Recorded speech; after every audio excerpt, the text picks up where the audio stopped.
Está no ar o podcast que vai tocar as suas ideias.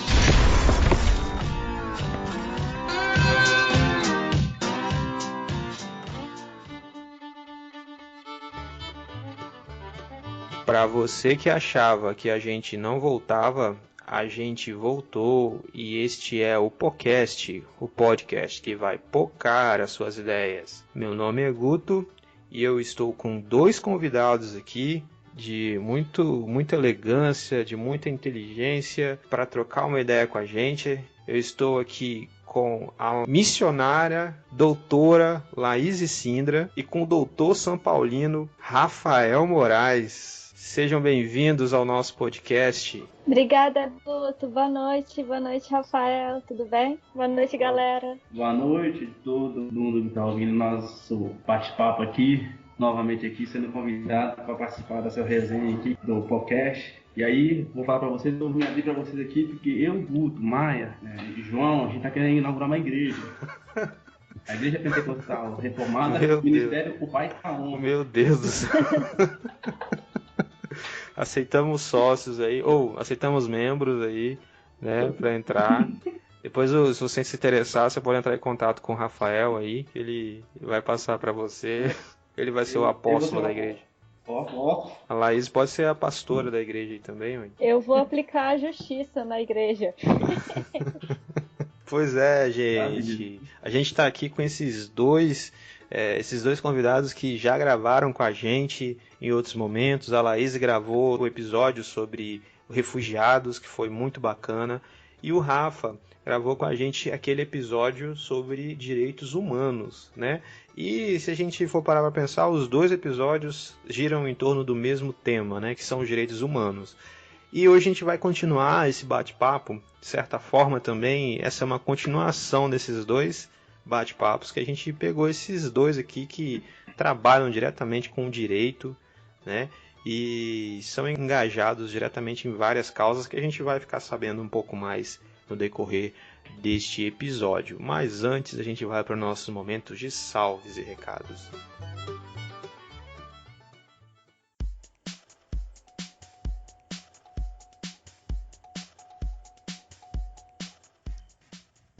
E nos salves e recados desta semana, tá rolando sorteio no podcast. Né? A gente falou tanto do livro do Deus Pródigo que a gente decidiu sorteá-lo agora em dezembro, no último mês do ano. A gente vai tentar encerrar essa série, né? Vamos tentar dar uma corrida aí nos últimos episódios que faltam gravar. E a gente quer encerrar ela esse ano e fazer o sorteio no dia 28 de dezembro. Então, se você quer concorrer a esse livro maravilhoso do Deus Pródigo, que você tem ouvido a gente falar o ano inteiro, vá lá no nosso Instagram, procura a imagem oficial do sorteio, curte ela, segue nosso Instagram e marque um amigo. Você pode marcar quantas vezes você quiser, quantas mais você marcar, mais chance você tem de ganhar. E a gente está em todas as redes sociais, segue a gente lá no Twitter, no Instagram, no Facebook e dá um feedback pra gente, fala o que você está achando, como eu falei outras vezes. O seu comentário, o seu like, o seu compartilhamento é muito importante, é o nosso pagamento, né? Incentiva muito a gente continuar fazendo esse trabalho. Então é isso aí, aproveita o episódio que tá sensacional.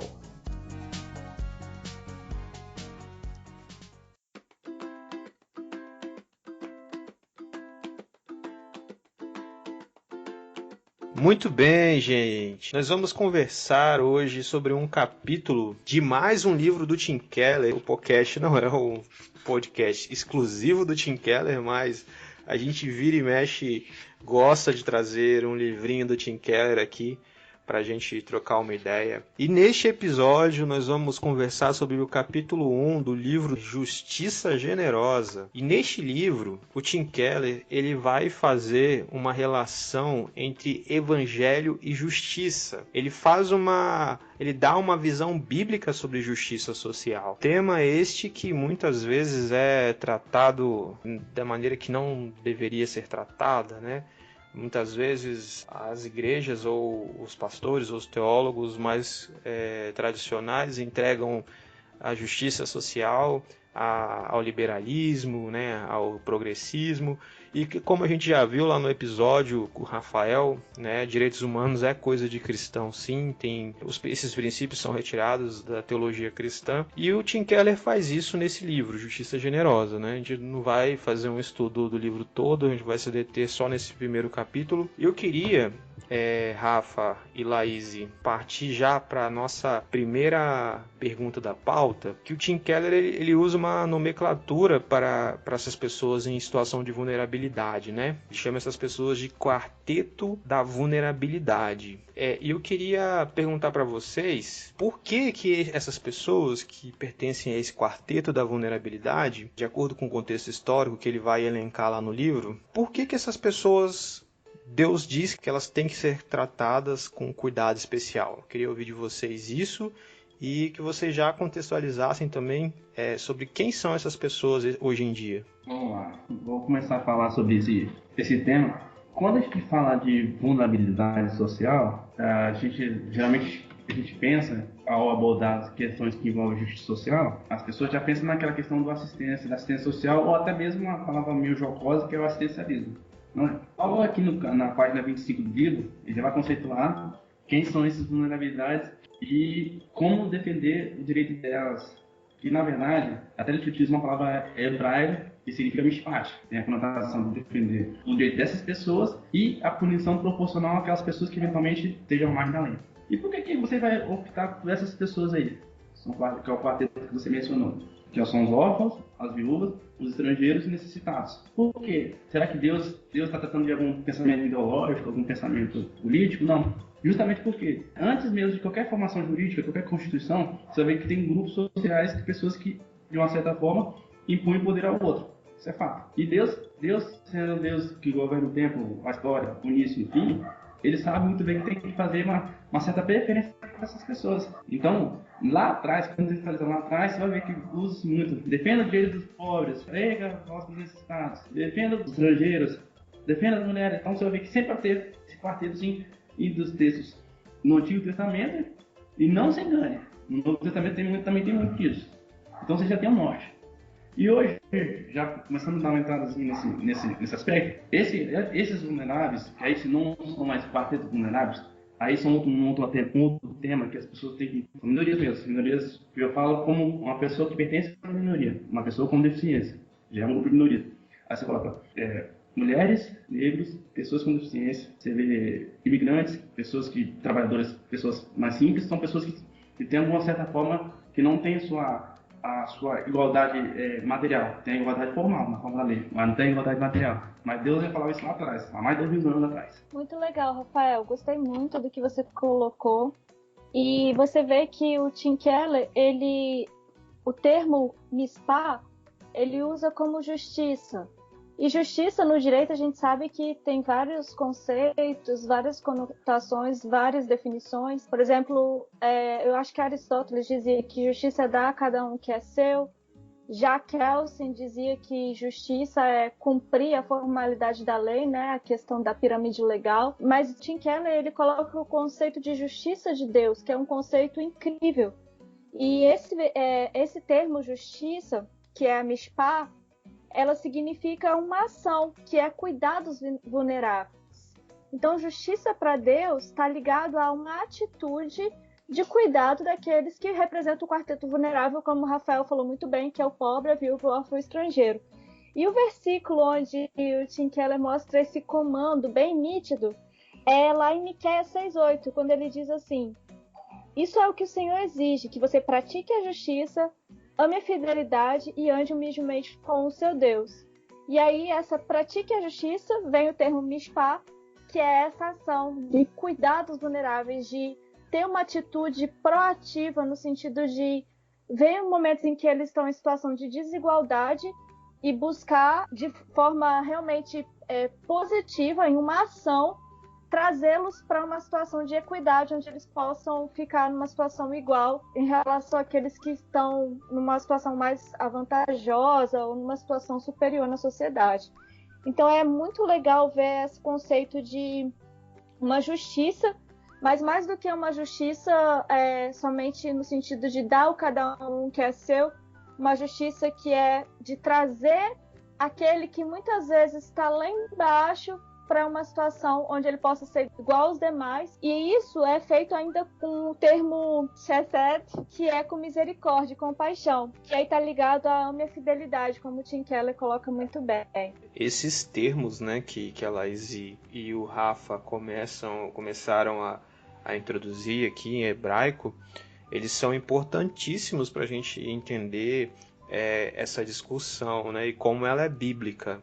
Como desde a construção inteira do Antigo Testamento, ela já aparece, não é uma ideia nova, não é uma ideia moderna, né, onde a gente viu, quem conhece um pouco de história da igreja no século XX, como as igrejas que estavam ali, né, com o liberalismo muito forte, dando uma ênfase demasiada à questão social, né? Foi chamado até de evangelho social, o pessoal deixou a pregação da cruz. Isso não é algo moderno. A gente, se voltar para as escrituras, a gente vai ver essas palavras, né? A mishpat, quer dizer a justiça, e tem uma outra que está mais para frente aí que eu achei muito legal também, é a tzadekah. Vocês veem que o meu hebraico não é meu forte, né, gente? Nem português direito é meu forte. Daí, essas duas palavras, segundo Tim Keller, elas vão aparecer entrelaçadas em diversos momentos na escritura, né? Essa mishpah quer dizer justiça, no sentido de dar o que é de direito às pessoas e dar aquilo que falta também, né? Muito interessante. E essa segunda, que é a tzadekah, é a retidão, né, que tem a ver com os relacionamentos, né? Então a gente já começa a ver que a nossa fé tem tudo a ver, né, Rafa e Laís, com o nosso engajamento com as pessoas vulneráveis do nosso tempo. O Rafa já começou a dizer quem são esses vulneráveis. Eu queria que a Laís também dissesse, porque a atuação dos dois, né? Um trabalha com os deficientes e a outra trabalha com os refugiados, né? Eu queria ouvir da Laís também, na opinião dela, quem são esses vulneráveis de hoje em dia. Eu concordo muito com a ideia que o Rafa colocou sobre minorias, né? Realmente eu não tinha parado para pensar nisso, mas você vê, é uma grande necessidade mesmo de trazer a justiça para essas pessoas que não têm o poder de voz, não têm o poder econômico, como a maioria, né? Mas, biblicamente, o Tim Keller até cita vários versículos sobre os vulneráveis na Bíblia, e ele fala, né, do pobre, a viúva, o órfão e o estrangeiro. Um versículo que eu acho muito legal está em Zacarias 7, 9 e 10, quando ele diz: assim diz o Senhor dos Exércitos, administrem a verdadeira justiça, mostrem misericórdia e compaixão uns para com os outros. E aí ele vem com o quarteto vulnerável: não oprimam a viúva, o órfão, nem o estrangeiro e nem o necessitado, nem tramem maldade uns contra os outros. E aí, a causa que realmente ficou no meu coração, a palavra que ficou no meu coração quando eu li esse texto foi os estrangeiros. E foi especificamente os refugiados.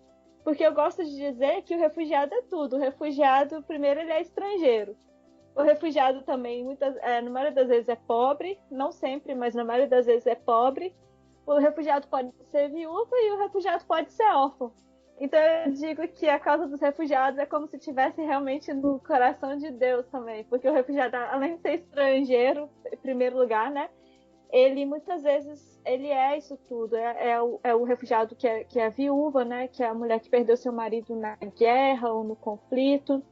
É a criança que ficou sem os pais, que muitas vezes você vê na travessia lá na Turquia, né? Os pais põem a criança no barco e aí essa criança se torna um estrangeiro órfão, né? Então tá bem ali no coração de Deus. E aí a nossa atitude diante dessa questão é administrar a verdadeira justiça. E o que é a verdadeira justiça, né? A verdadeira justiça é isso, essa é a ação em benefício, ajudando, empoderando, vamos dizer assim, né? Trazendo dignidade para esse quarteto vulnerável. Então, eu concordo realmente com o que o Rafa falou, mas aí eu puxo a sardinha para o meu lado, né? E digo que o refugiado também, ele é realmente, muitas vezes, os quatro juntos. tá ali no quarteto, no coração do quarteto mineral. A fala dela da Laís foi muito pertinente e, assim, é importante essa distinção entre mishpat e a outra palavra lá que eu não estou recordando aqui agora, talvez eu esqueça como é que se pronuncia, mas eu só vou Tzadekah. Isso, Tzadekah. Uma vai falar especificamente no contexto hebraico, do que está a etimologia da palavra, de direito de justiça. Então, assim, você vai ver na Bíblia também pessoas que aplicam a justiça, né, e pessoas que são retas. Só a título de informação também, já que ela me pontuou, nosso curso de direito, a gente aprende lá nos primeiros períodos o que significa direito. Na etimologia da palavra vem do latim, que é de recto, que nada mais é reto, justo. Então, só para ver como é que é a mesma coisa. E tem a Tzedekah, que é a justiça mesmo, a ficar com retidão e viver com misericórdia, igual com o povo muito bem.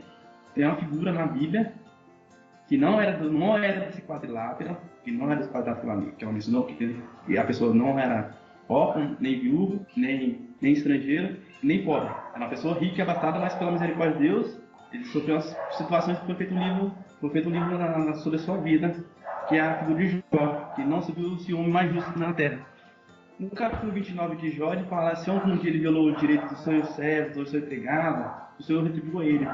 Jó tem uma vida reta, justa. E já como ela entrou e falou sobre a atuação dela mesmo, que ela tem um desejo que eu gosto de trabalhar com questão de refugiado, eu já vou com um outro grupo que está nesse quarteto também, né, que pode ser tanto pobre, pode ser tanto viúvo, pode ser tanto mulher, tanto estrangeiro, que são as pessoas com deficiência.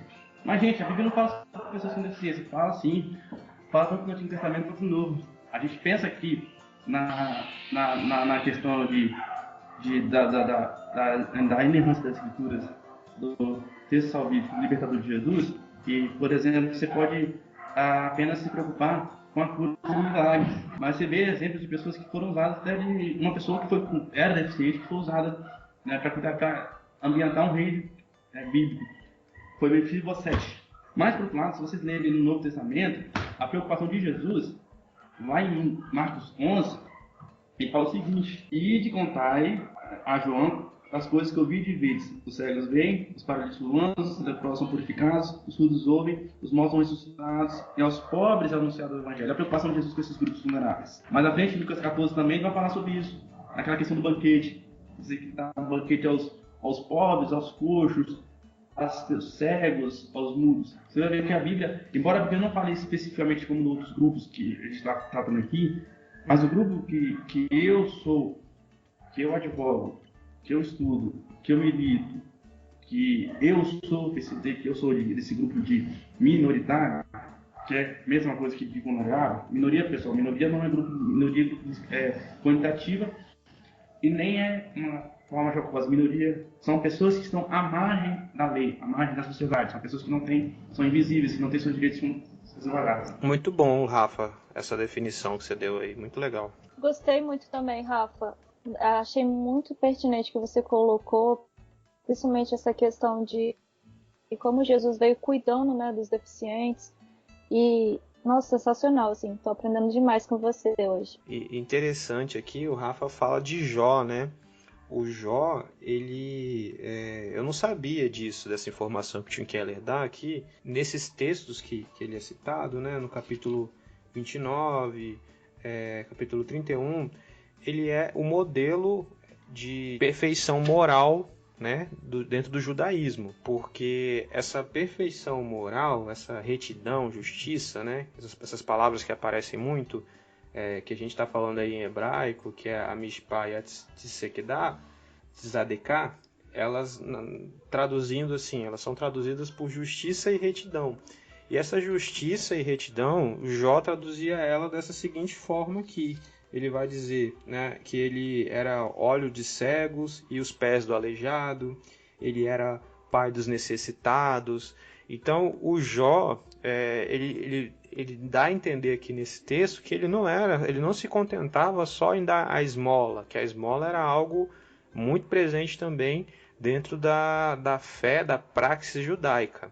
Mas o Jó, ele ia além disso, ele se envolvia, né, com sua vida, com essas minorias que o Rafa fala, né? Ele fala dos cegos e do aleijado, aí, a pessoa com deficiência. Então o Jó, ele se envolvia, gastava sua vida com essas pessoas, pai dos necessitados, né? E então essa retidão, o Tim Keller vai falar, né? Tem a ver com relacionamentos corretos, né? A justiça e a retidão tem a ver com relacionamentos corretos, que não tem a ver só com você crer na coisa certa. A gente viu recentemente uma discussão aí nas redes sociais dos crentes, uma discussão sobre ortodoxia, né? Sobre ser conservador e tudo mais. Por que essas pessoas estão advogando? Elas estão falando, olha, a gente tem que crer na coisa certa. Só que se a gente ficar só crendo na coisa certa e não fazendo a coisa certa, trazendo essa ortodoxia para nossa ortopraxia, para nossa vida, a gente vira fariseu, né? Porque os fariseus criam na coisa certa, né? Muito bem colocado, Guto. Você vê que o povo de Israel, né? Eu acredito que em Isaías 58, Deus, né, na verdade, chama a atenção deles, né? Falando assim, será que é esse o jejum que eu escolhi? Que é vocês se humilharem, vocês praticarem, né, esse quebrantamento, esses sacrifícios, essa adoração. Será que é só isso que eu quero de vocês? Será que não é? Ele fala ali principalmente que não é partilhar a sua comida com um faminto, né? É soltar as correntes da injustiça, pôr em liberdade os oprimidos, romper todo o jugo. Então não é ajudar o pobre, o desamparado, vestir o nu e não recusar a ajuda ao próximo. Então Deus ele vai e ele realmente exorta o povo de Israel, que acreditava que estava sendo justo diante de Deus por cumprir os rituais, cumprir a lei, mas que muitas vezes, quando via o próximo em necessidade, eles ignoravam. Não, isso aí não está dentro do meu papel que eu tenho que cumprir, eu já fiz o suficiente. Então eles não iam além, eles não caminhavam mais uma milha, eles faziam apenas para cumprir um protocolo. A motivação deles era apenas cumprir a lei, não era a compaixão. Não tinha misericórdia, né? A chesed, né? Era só a coisa certa sem a motivação certa. Não, o que você falou, que Jesus fala lá em Mateus 6:1-2 sobre Jesus no jejum que não agrada a Deus, e o profeta Isaías fala Jesus no jejum que agrada a Deus, em Isaías 51. Isso. Pontuando sobre essas questões de justiça social, de direito e justiça, olha o que Deus fala lá em Deuteronômio 27:19. Maldito é aquele que viola o direito do estrangeiro, do órfão e da viúva. E todo o povo diga amém. Não sou eu que estou falando, essas não são as escrituras. Só que o contexto é pesado aqui, pra vocês verem como é que você pega assim, mas é Antigo Testamento. Aí você vai para o Novo Testamento, você vai ver textos que apontam para como Jesus fala, como nós começamos a falar. Você vai ver a situação de como que a Laís falou sobre a pessoa achar que tem a ortodoxia, que tem um bom conhecimento teológico e bíblico, mas não tem uma prática, que é um relacionamento com a sociedade, como isso vai influenciar positivamente as pessoas com o caráter de Cristo. E é isso que a gente bate na tecla. Particularmente, eu tenho sérias críticas a isso. Eu falo pessoalmente. Então, como que eu falo que eu sou bom estudioso da palavra, se eu não aplico? Né? Aquele dilema, fé com obras, que o Tiago vai falar lá no capítulo 4. E são essas obras que nós estamos falando aqui, nós estamos dialogando. Então, como é que eu vou ajudar aquela pessoa que ela não tem como, que está na vulnerabilidade? Mas como que eu vou ajudar? Eu vou fazer um seminário de teologia, ou virar um teólogo, pastor? Não, mas não é minha vocação. Pode ser até ser. Mas eu sou jurista, sou advogado, a Laís também é, e a gente usa para isso sim. Você pode ser muito bem, quem estiver ouvindo, ser um pedagogo, uma pedagoga, um professor de letras, um engenheiro, um arquiteto, uma arquiteta, um empresário, o que seja, mas que usa os dons e talentos que Deus lhe proporcionou para ajudar as pessoas necessitadas. Não tem que incumbir ao Ministério da Ação Social. E nós temos essa ideia, sobretudo os batistas. Você fala de batista para batista. Nós temos que dar ao Ministério da Ação Social. É uma coisa, aí se torna uma coisa mais, como a mencionou, de coisa mais farisaica. Exatamente. E você vê que Tim Keller coloca isso muito bem, porque ele diz assim, Deus exorta, se você tem um relacionamento comigo, mas despreza o pobre e o necessitado, você não tem um relacionamento real comigo, porque ter um relacionamento real com Deus significa ter um relacionamento com aqueles que são os mais necessitados. E Jesus, lá no Novo Testamento, ele vem dizendo, né? Eu tive fome, você me deste de comer, eu estive preso, e aí acho que você me soltou, estava doente, você me visitou, eu fui estrangeiro, você me acolheu. Então, o que significa? Quando a gente... Aí as pessoas perguntam, mas como que a gente fez isso? Jesus falou, quando você ajuda um pequenino, é como se você tivesse feito a mim. Então, realmente, Jesus ele se identificou com o oprimido e falou, ajude eles, porque é como se você estivesse me ajudando e tendo um relacionamento comigo.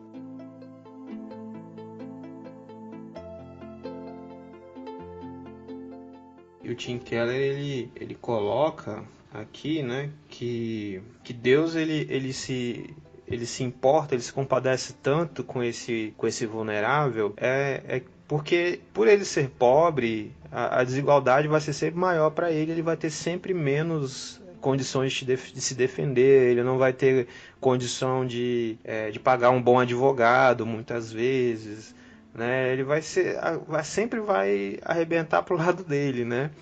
E é interessante que Jesus ele vai dizer, né? Tem uma passagem lá que eu acho que a mulher chega, né, e quebra um perfume caro no pé dele, e Judas, que era ladrão, ele fica revoltado e fala, a gente podia ter vendido esse perfume aí para dar para os pobres, né? Mas ele estava interessado em roubar o dinheiro, safado do Judas. E Jesus fala um negócio que é bem pequeno, mas que é bem significativo. Ele fala, vocês sempre terão os pobres.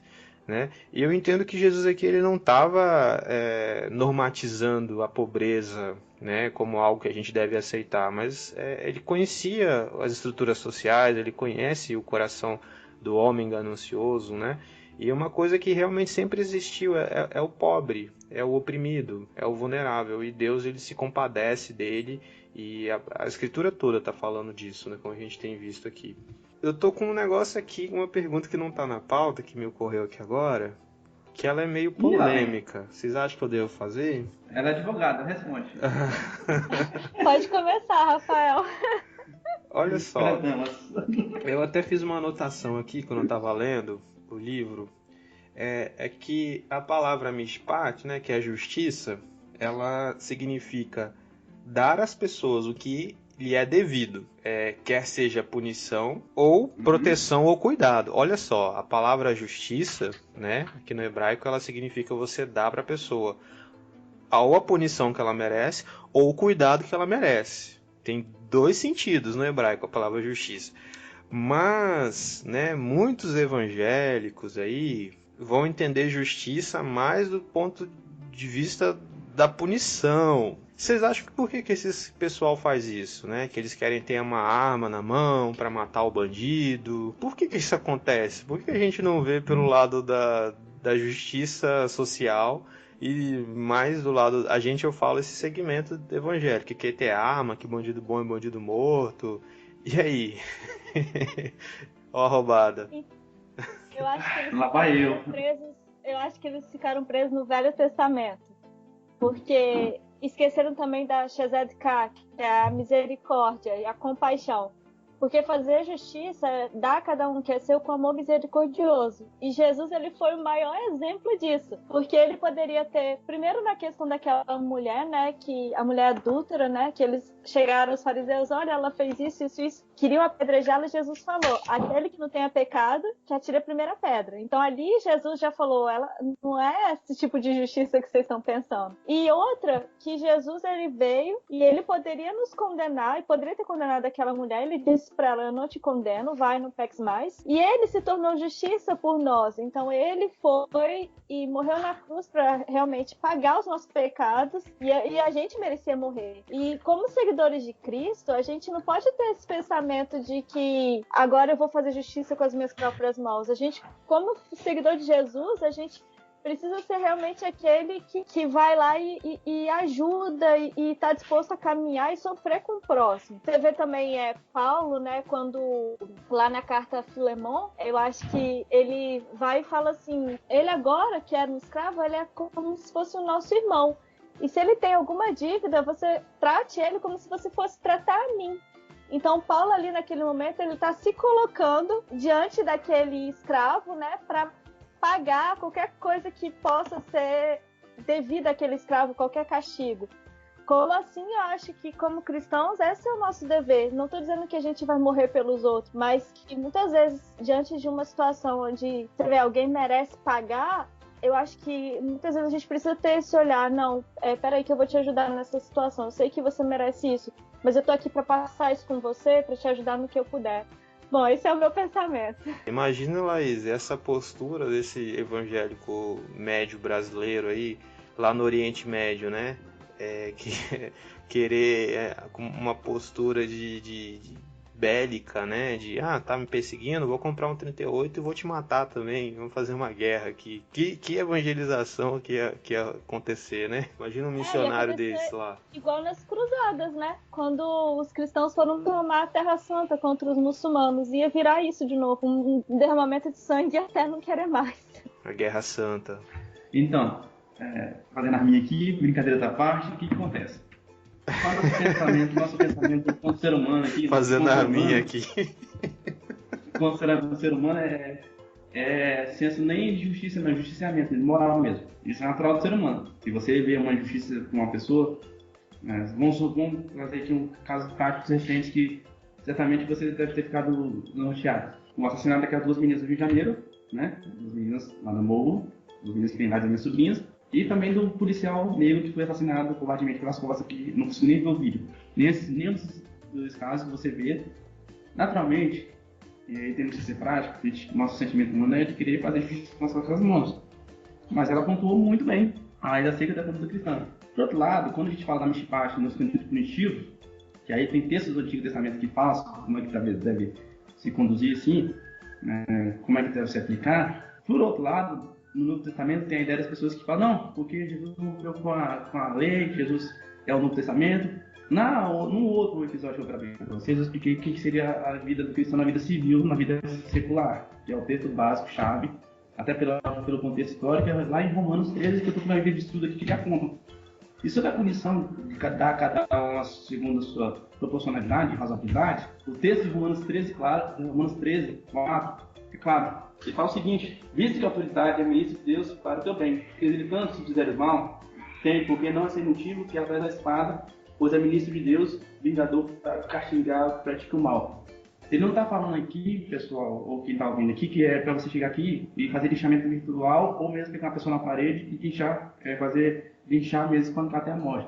Ele está falando que aqui, se mete ao Código Penal. Se a pessoa cometeu um homicídio, tem um regulamento aqui. Tem um Código Penal, tem um Tribunal do Júri. Se a pessoa cometeu um estupro, tem um próprio código, assim, tem a proteção dessa pessoa. Não é você que vai fazer, é a autoridade investir de poder. É o policial civil e militar que vão fazer a prisão e a investigação inquérito policial. É o promotor de justiça que vai oferecer a denúncia. É o juiz que vai precisar julgar. É o conselho de sentença e o advogado que vai fazer defesa. Falando como advogado e como advogado que está aqui. Não somos nós, que até a autotutela é vedada no nosso direito. O nosso direito brasileiro veda a autotutela. Diferentemente de legítima defesa, que não é objeto aqui de falar desse assunto. Então, é natural que você, quando você justiça, qualquer um vê, isso é fato. Você fica odioso. Hoje, Rafa, eu presenciei uma cena bizarra assim, cara. Eu tava no estacionamento de um supermercado, tava dentro do carro, aí eu ouvi um barulho assim, um barulho forte. Aí eu fui ver, era uma senhora tentando atropelar um cara, jogando o carro em cima do cara dentro do estacionamento. E aí o cara segurou ali no limpador de para-brisas dela e ficou meio que preso em cima do capô do carro dela. E aí ela tentando dar ré para pegar ele, foi uma coisa assim horrorosa, ela tentando matar ele de carro. Daí aí eu saí do carro para ver, aí veio o outro moço e começou a questionar ela, que ela não podia fazer isso. Ela falou assim, você não sabe o que ele fez? Enfim, ele mostrou as partes íntimas para a mulher, né? Era um cara que possivelmente tinha algum problema, assim, algum transtorno mental. E aí o cara gritou para ela assim, olha, mas você não pode fazer isso, liga para a polícia, né? Você vai arrumar problema para você e tudo mais, né? E ela assim, eu entendo, né, que ela estava transtornada com a situação. Ela, não sei se ela pensou direito ou se ela pensou no que ela estava fazendo, talvez pensou, né? Talvez ela queria mesmo resolver aquela situação daquele jeito. Mas é isso, né? Eu acho que é isso aí que você está falando, né? Um erro não vai justificar outro.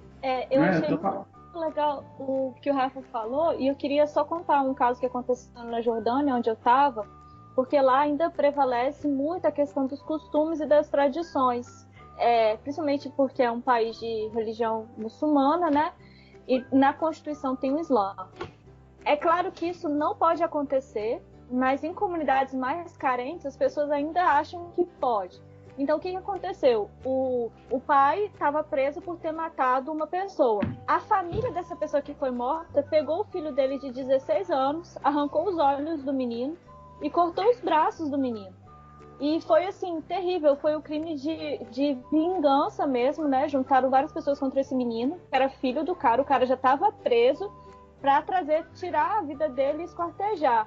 A polícia conseguiu agir, né? Então o menino conseguiu recuperar uma visão, mas ficou sem os braços. Então você vê que absurdo numa sociedade onde ainda existe essa cultura de vingança, onde agora você tem que pagar, alguém da sua família tem que pagar com a vida.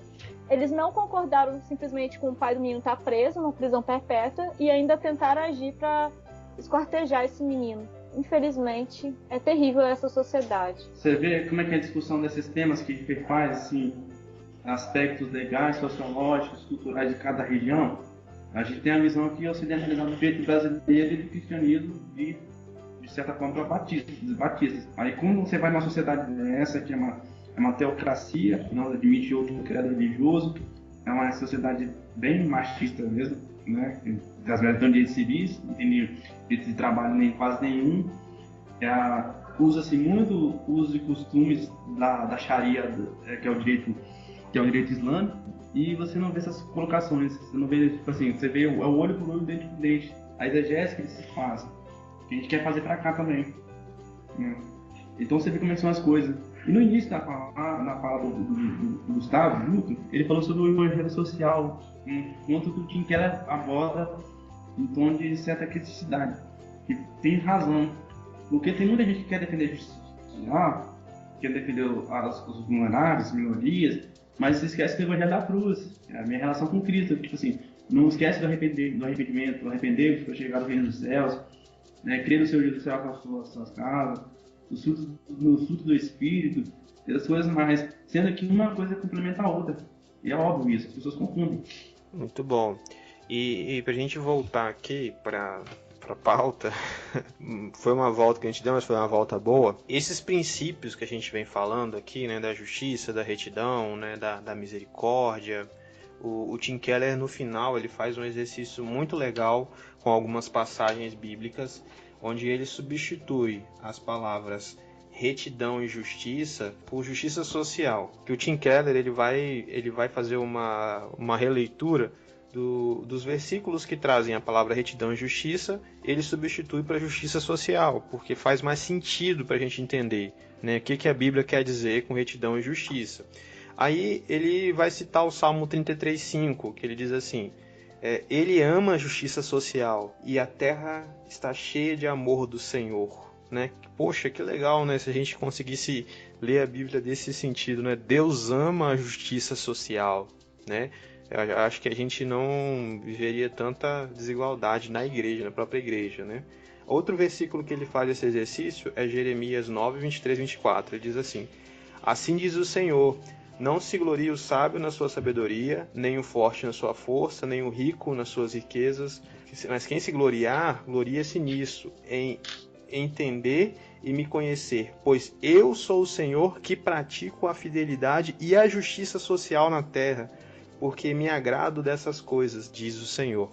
Então, a gente precisa começar a entender esses princípios, né, de justiça e de retidão como justiça social. Deus ama a justiça social.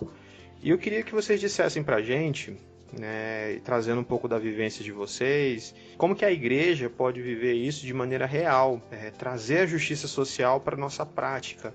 Que tipos de atitudes a gente pode tomar para que esses princípios de fato sejam vivenciados pela gente. Sobre a questão da justiça social mesmo das igrejas, assim, nós falamos acerca de alguns grupos de vulnerabilidade, a questão da seriedade e da emancipação, Saiu tem uma polêmica que eu acho que você começou a introduzir, Guto, de um pastor famoso, René Kivitz, que ele falou que a Bíblia, né, a palavra inspirada por Deus, na pregação dele falou, e que por conta de exegese de pessoas que não fazem ortodoxia, mas não têm ortodoxia, eles defenderam a história como machismo, misoginia e racismo. E para esse tipo de situação, ele falou uma palavra que talvez as pessoas compreenderam errado, mas quem tem pelo menos mais 2 neurônios entende que quis dizer que a Bíblia deveria ser atualizada, ou seja, contextualizada.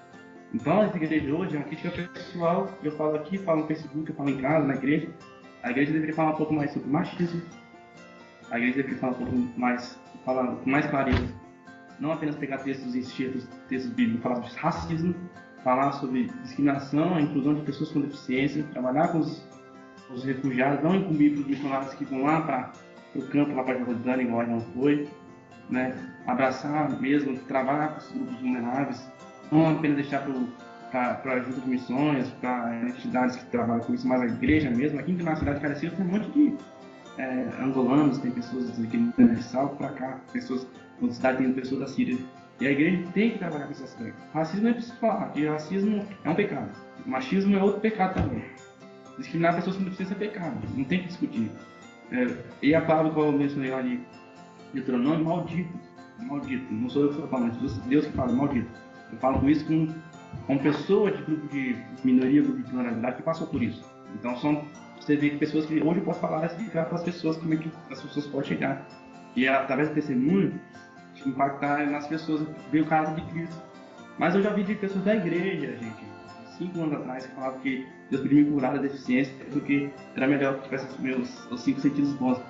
Sendo que hoje eu sou usado na profissão, na advocacia que eu advogo, na militância em comissões, em palestras, eu falo, em entidades, pessoas que não têm conhecimento. Eu uso o que Deus me deu, né, o dom que Deus me deu, justamente para isso. Aquilo que eu tenho, para poder glorificar aquele que morreu por mim. E é isso que a igreja tem que entender. Aí você não vai acabar, obviamente você não vai acabar com racismo, com misoginia, com discriminação por causa do pecado que separou o homem de Deus. Mas nós, como cristãos, devemos combater isso com os instrumentos que a Bíblia dá. Excelente a fala do Rafael. Eu acho que está na hora da igreja começar a discutir essas questões mesmo e parar com aquelas discussões bobas e infundadas que não levam a nenhuma transformação e começar a trazer dignidade para o próximo. E aí o Tim Keller fala muito do versículo de Provérbios 31, 8 e 9, que é um versículo que eu gosto muito, tá até no meu Instagram, que diz: erga a voz em favor dos que não podem se defender. Seja o defensor de todos os desamparados. Erga a voz e julgue com justiça. Defenda os direitos dos pobres e dos necessitados. Então ele manda a gente falar. E isso dá a ideia de advocacy, que é você pegar uma causa e você se envolver tanto e trazer essa causa como se fosse sua. E falar, não, eu vou defender, mesmo que eu não seja negra, eu vou defender a questão dos negros, ou eu vou defender a questão dos refugiados, mesmo que eu não seja uma refugiada. Porque eles precisam de alguém, muitas vezes, quando eles não têm voz, e às vezes nem sabem o português, o idioma, no caso dos refugiados, precisa de ter alguém que dê a mão e fala assim, não, eu vou te ajudar, eu vou lutar por você, você vai conseguir isso, aquilo. Eu vou falar com a minha comunidade, eu vou falar com a minha igreja, vou falar para as pessoas te ajudarem, eu vou tomar a sua causa como se fosse minha. Isso é você se identificar. E isso é além de você simplesmente dar um dinheirinho ali, ou dar um dinheiro para missões, né, como o Rafa falou, ou fazer por desencargo de consciência, mas é o ponto de você orar por uma causa, é o ponto de você tomar uma situação e levar aquilo, mexer com as suas entranhas mesmo, mexer com todo o seu ser, a ponto de fazer parte da sua vida, a ponto de ser um estilo de vida, ajudar esse próximo. E isso aí é mais do que um momento, um ato de justiça, é uma vida de justiça, é uma vida em retidão, é uma vida olhando para o próximo, uma vida olhando para os necessitados, e não só os estrangeiros, mas os deficientes, os negros, a causa das mulheres, das crianças que sofrem muitas vezes abuso sexual, até a questão do aborto. Uma criança que está na barriga da mãe que não pode se defender, quem é a pessoa que é mais vulnerável? É a mãe ou é o bebê? Você tem duas vidas, mas quem é a vida mais vulnerável nessa situação? Então você vê que a criança ali, ela é um ser vivo que não tem poder de falar por ela. Então por que a igreja precisa se levantar e falar pela questão do aborto para defender as crianças que estão na barriga? Porque essa criança não pode falar, então precisa de alguém que fale por elas. Então isso para mim, essa questão da justiça. Rapaz, vocês levantaram várias questões assim que dão outros episódios, né? Que, caramba, muito bons mesmo. E eu acho que a ideia é essa, né? Uma das propostas do podcast é a gente trazer discussões que precisam ser feitas, né? E eu acho que nesse episódio a gente fez bem isso, né?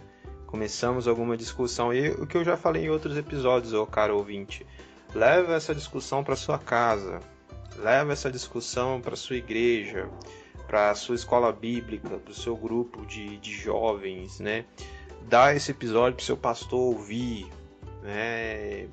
Compartilha com alguém, porque a gente precisa parar de reproduzir senso comum, a gente precisa parar de reproduzir uma pseudoteologia, né, cristã, né? Reproduzindo porque muito da prática da igreja infelizmente está errada, né? E a gente tem se calado aí com uma série de coisas que a gente não pode deixar se criar no nosso meio, né? E como diz o pastor Luther King, né? Não temos o grito dos maus, mas o silêncio dos bons, né? Não, é excelente. Uma outra fala do Martin Luther King é: injustiça em um lugar é injustiça em todos os lugares. Então, se a gente deixa um grupo de fora, uma situação, se a gente deixa passar, isso significa que essa injustiça pode se espalhar e dominar toda a sociedade, né? Caminhando já para as considerações finais, eu vou deixar vocês falarem aí suas considerações finais, mas duas partes que tocou fundo, assim, que deu, sabe, aquela cutucada na ferida, esse capítulo, né, do Tim Keller, foi o que ele diz que quem desonra o pobre, né, o vulnerável, desonra a Deus, e a fala que a Laís até falou, né, se você não se compromete com o vulnerável, nem crente você é, né, muito, mas muito pesado isso, né, então a gente precisa não apenas ter um discurso legal, né, não apenas dar dinheiro para missões, mas se comprometer diretamente com esses vulneráveis, né, com a nossa vida. A gente precisa dividir a nossa vida, repartir o que a gente tem e falar de fato em favor dessas pessoas. Agora vocês ficam à vontade aí para suas considerações finais, tá, gente? Eu vou só completar assim que tudo isso é porque Jesus ele foi o nosso maior exemplo, né? A gente vê que se no Velho Testamento Deus se identifica com o pobre, no Novo, Deus se torna pobre através da vinda de Jesus nascendo numa manjedoura, né? Eu estava ouvindo o Tim Keller falando sobre isso. Além de Jesus nascer na manjedoura, os pais dele ofereceram 2 pardais quando foram apresentar ele no templo, que era a oferta das pessoas pobres, aqueles que não podiam pagar uma grande oferta. Além disso, Jesus falou: o Filho do Homem não tem onde repousar a cabeça. Ele entrou em Jerusalém num burrinho emprestado, pegou uma sala emprestada para fazer a última ceia e ainda foi enterrado, né, ali numa tumba emprestada. Então, Jesus ele se identificou com o pobre, se tornou pobre, se identificou com o oprimido, né, com aquele que realmente sofre. Então, eu acho que essa questão da justiça, a gente precisa realmente ir além do que, como nas outras religiões, ajudar por ajudar, a esmola, né? E a justiça no cristianismo é além. Vai realmente o se identificar, o tomar a causa para você. Porque Jesus fez isso, né? Porque ele é o nosso exemplo.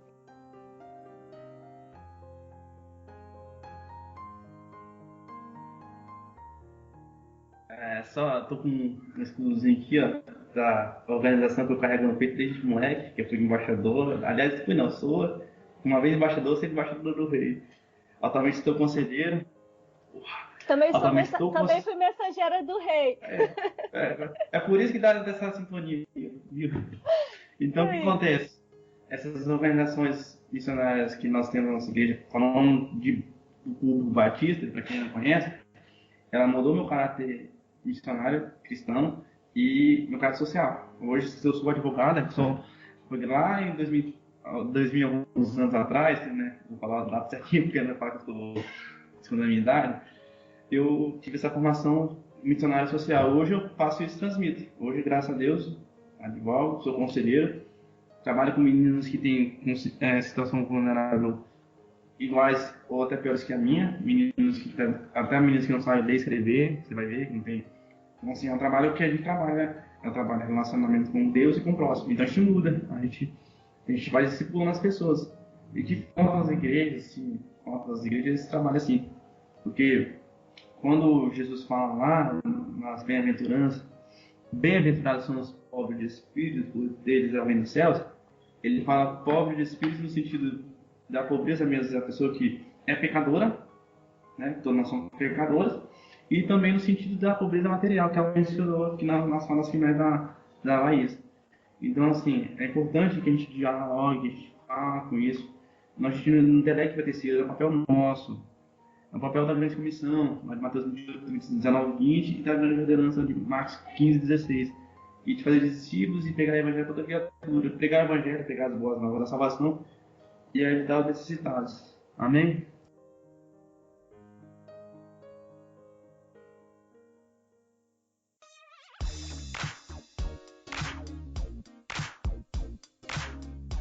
Amém. Show, muito bom. Sensacional, gente. Poxa vida. Eu tô feliz porque a gente conseguiu gravar esse episódio, né? Eu tava querendo gravar esse episódio desde quando a gente gravou com a Laís, porque a Laís citou esse livro e esse capítulo e esse conceito usado pelo Keller, né? Do quarteto vulnerável, e depois, o Rafa também tinha citado quando a gente gravou. Eu falei, opa, duas pessoas, né, que a gente gosta, que a gente acompanha, tá falando desse livro, desse capítulo, a gente precisa gravar sobre ele, né? Então, estou muito feliz aqui, queria agradecer a disponibilidade de vocês, que eu sei que vocês são pessoas que são ocupadas, né? Não são pessoas que estão aí, né, de bobeira. E agradecer mesmo, queria deixar espaço para vocês também, divulgar alguma coisa, enfim, despedir do ouvinte, fica à vontade. Queria agradecer muito, Guto, o convite, a confiança, agradecer também o prazer de conhecer o Rafa. Rafa, tô realmente admirada como Deus tem te usado, assim, tudo que você tem feito, parabéns, te encorajo a continuar. E encorajo que a galera também que está ouvindo se sinta inspirado também, né? A realmente pegar uma causa e seguir o exemplo esse exemplo que o Rafa falou e realmente seguir principalmente o exemplo de Jesus, né? Mas eu estou muito feliz de ter conhecido o Rafa essa noite aqui nesse tempo e também estar aqui junto com você de novo, Guto. Gente, novamente estou muito agradecido de participar desse podcast, que eu tenho muito carinho especial pelo Guto, pelo Maia, pelo João, pela Leque, conheci também nesse ambiente. Assim, sempre estou à disposição para poder falar desses temas que me dão prazer, porque envolve Bíblia, envolve vida cristã, envolve direito. E eu digo mesmo, a recíproca é verdadeira, Laís, saber que você fez uma coisa que eu tenho um desejo de fazer, são as missões transculturais. Em 2017, eu vou falar para você, quase que eu fui para o Haiti, mas aprove a Deus que eu não fui. Em 2017 eu fui aprovado na OAB, né? Fui reprovado por conta de uma situação aí que descobriu uma doença. Em 2018 fui aprovado, mas eu faço outros tipos de missões urbanas. Mas eu acho lindo de ir lá em outras culturas, outros povos, línguas e nações falar do amor de Cristo. Assim, eu estou admirado pelo seu conhecimento, né, dessas questões assim que a gente vai falando com as pessoas, a gente vai vendo. Que Deus abençoe seu ministério. Aí, se você tiver, sua vida profissional também, que a nossa advocacia tem nossos dilemas, nossas dores, nossos prazeres, e que Deus possa te usar grandiosamente na sua vida aí. E eu tô sabendo aqui que o Maia não veio treinar porque ele fez crossfit hoje à noite. Ah, Eu sei que eu sou crossfiteiro também, tá, pai? olha só, entregando os caras que faz crossfit aí, ó. Ainda bem que eu não faço crossfit. Gente, é isso aí, né? Muito bom estar com vocês aqui, né? Reunindo amigos que o Reino de Deus apresentou pra gente. Eu queria despedir dos nossos ouvintes com um abraço no coração e um beijo nas crianças. E tchau, tchau, gente. Fica com Deus. Tchau! Tchau, tchau, tchau, tchau, tchau.